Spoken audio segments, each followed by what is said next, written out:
chances are no one's ever talked to you about how do you read a math book. And chances are you probably haven't tried it very much because they're hard to read.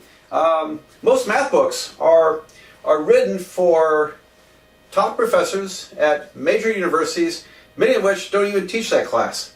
And but they're the ones that pick out the books, and at a major university that can be a very big revenue generator for the publisher. So they try to impress the big guys, and they don't write books for you, the student. They write it for the people who buy the books. You pay for them, or someone pays for them, but the people who buy the books are people like me, and the publishers pay most attention to the big university professors. So anyway, math books, and also the other problem with math books is they're designed to be all-purpose for many colleges.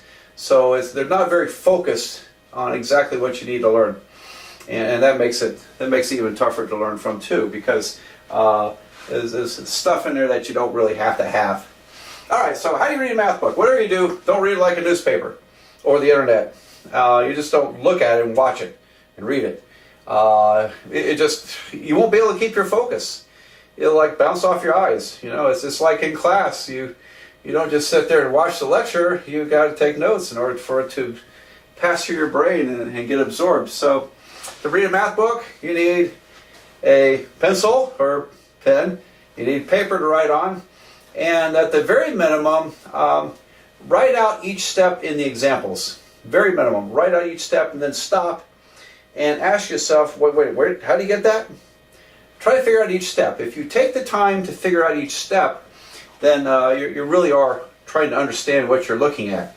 And so write out every steps, and then as you go, try to put in a couple of directions, a couple of notes.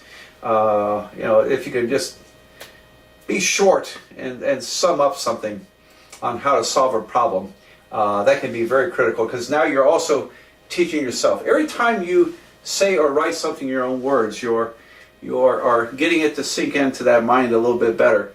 So anyway, that's how you read a math book.